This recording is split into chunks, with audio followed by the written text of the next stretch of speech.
you a longer leash. You think you got a leash on me? Might be you built this little who's got out, but I'm the one who made it a home. Sergeant Leland Coyle. And if you don't know him by name, then you probably know him as the guy running around yelling at you while trying to stick you with an electric cow prong. Yeah, that's the one. Sergeant Leland Coyle. Now, I'm pretty new to the trials myself, which is why I want to dive deep into the lore, not only for myself, but for others. As I've been in the trial, and there's times that we face Coyle, and I'm told by even veterans of the game that he was a good boy. He wasn't always like this. That's pretty much what I hear from the veterans that kind of know his backstory. So it seems like there is some disconnect on the actual backstory of Sergeant Leland Coyle. And that is where I'm going to step in here and give you guys the full breakdown using the comic from Red Barrel's website. Yes, they do have a website and they do publish comics on so far all the Prime assets, including Amelia up to Henrietta, aka the Jaeger.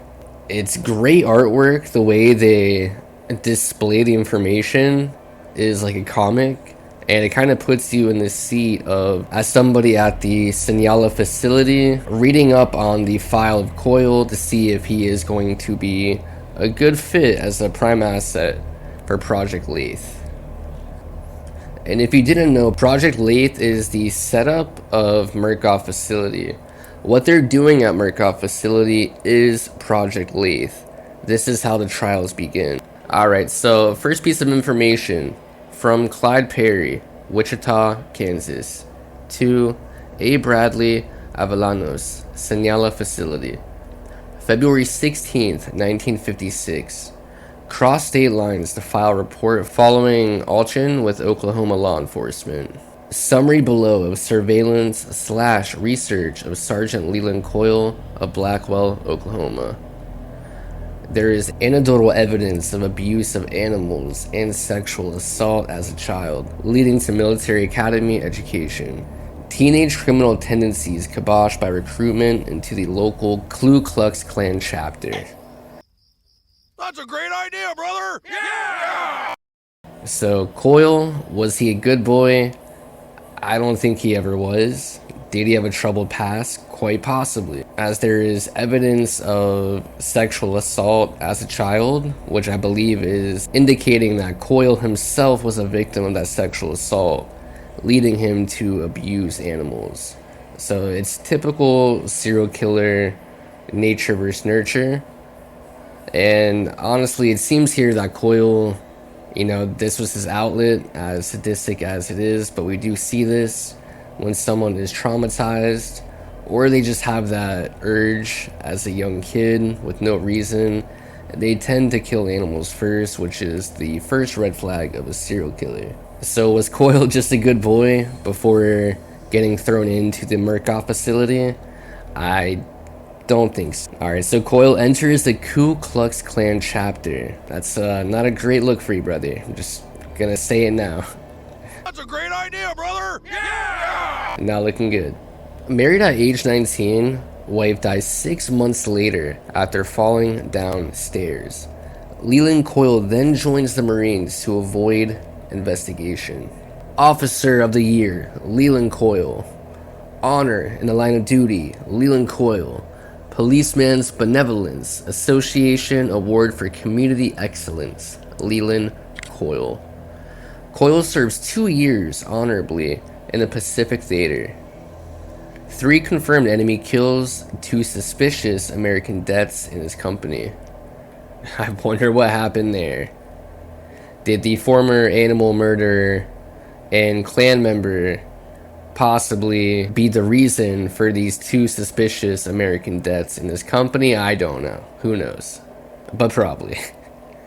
Upon return to Oklahoma, resumes Klan activity, which segues naturally into the law enforcement job. On police department payroll since 1947. I love how they use the word naturally. Upon return to Oklahoma, he resumes Klan activity, which segues naturally into the law enforcement job. I guess he was just one of the good old boys, and he got that badge. He's got that power. and he's decorated at this point. He's respected from the service and as a policeman. Coyle keeps obsessively complete notes, seems to consider himself vital to history and of great interest to posterity. Enormous profit from exploitation of prison labor, extortion, and civil forfeiture. Multiple commendations. So yeah, very effective policeman. Made a ton of profit from exploiting prison labor. All around, just, you know, a good dude. Great policeman. Doesn't speak for all cops. I'm not going down that route. I'm just saying. Coyle then marries a second time and extorts this wife's family, as, you know, a good husband does. The first wife accidentally falls down the stairs, and now the second wife is being extorted by Coyle. Beautiful. Great job, Coyle. Wife's family then dies in an electrical fire. The wife flees to Chicago, dies officially of natural causes. Her body is then recovered between the 900 2000 blocks of Costner Avenue. And then there is a little newspaper clipping here. Lawndale Easter egg hunt leads to grisly discovery. Sergeant Leland Coyle observed standing in field watching lightning storm on 5 separate occasions during surveillance. So this is where his affinity with lightning and electricity comes from. For some reason, he's drawn towards these violent lightning storms. I don't know if that serves as a mirror to his violent tendencies, but for some reason, this man loves gawking at lightning storms. I mean, they're pretty cool, but I don't know if I would be standing on top of a car just staring off at lightning on more than one occasion. Apparently, this is a common occurrence for him. Coyle is then promoted as sergeant. His third wife dies of suicide via multiple gunshots to the head. You know, suicide, multiple gunshots to the head, right? Because that is typical of a suicide. So Coyle, for whatever reason, is going unchecked here. I know forensics back then was not what it is today, but this man gets the benefit off him killing his wives, and he is a decorated Marine and police officer. He's a good cop. Extraordinarily popular among fellow people, and a high standing in the Elks Club and the VFW. So yeah, even the veterans, they love this man. Interview details to follow. Arranged to meet Sergeant Leland Coyle at the bar on Route 177 under pretense of bribery. Coyle was known and well liked by bar staff and customers. "You must be Sergeant Coyle. If you think I haven't seen you tailing me since Tuesday, you must think I'm stone blind and pig ignorant. Discovered my canard within minutes, and conversations took decidedly a violent turn." And yeah, you can see here Coyle absolutely lets him have it. "I had the feeling of being a crippled mouse used as a plaything by a tomcat. I believed that if he had intended to kill me, I would not be writing now." Subject's charisma was, however, undeniable. So even after the attack, the reporter still has the gall to say that Coyle had the riz. His charisma was undeniable, even as he beat the piss out of me. Sergeant Leland Coyle, highly recommended for Project Lathe. I have 2 broken fingers, lots of bruising, piss and blood. Taken a week's recovery in Wichita. So this was a reporter that went to go meet with Coyle from Murkoff. So presumed to be sent by Easterman. And yeah, he got some good intel. 2 broken fingers, piss and blood.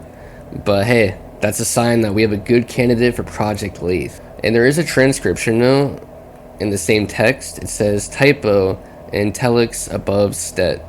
Clyde Perry typo Boyle for Coyle. Likely an effect of broken fingers or inebriation.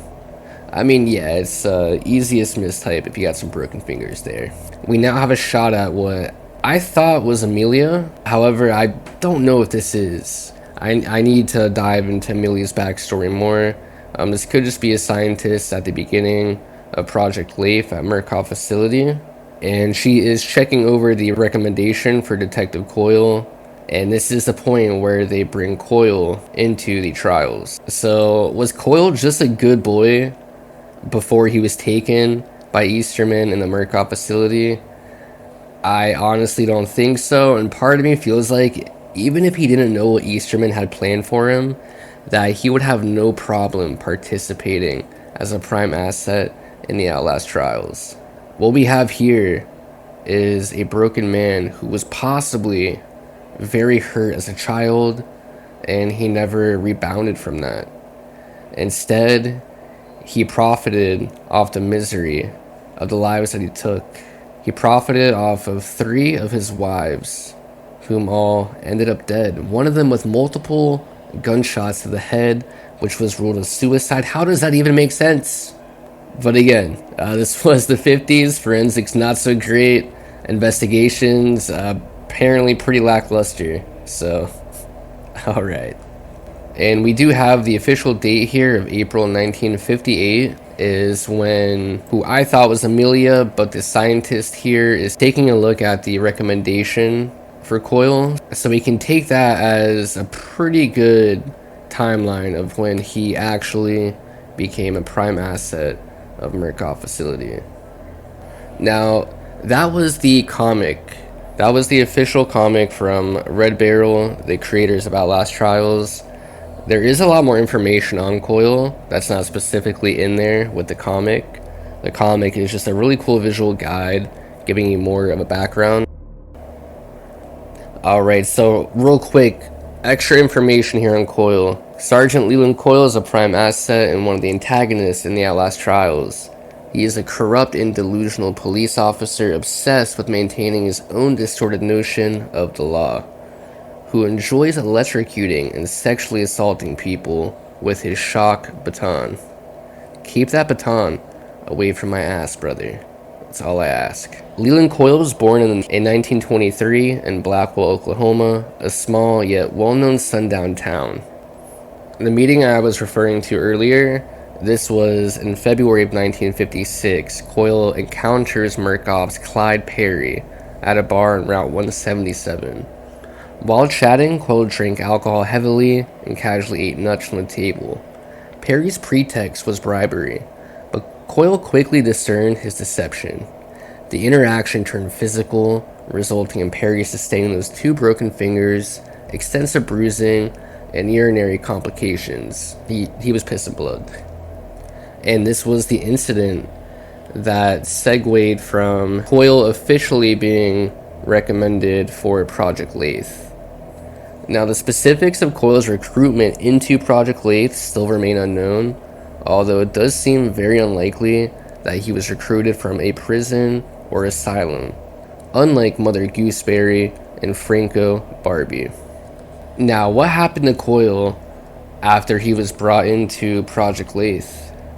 After his experiences with Lathe 1.0, Leland's mind had only become darker, but his zeal for upholding the law with maximum force only grew until innocent became synonymous with guilty with an excuse.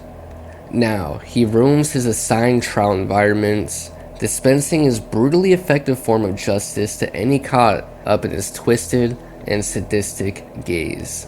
And a quick side note, as you guys have probably already noticed, Coyle is a yapper.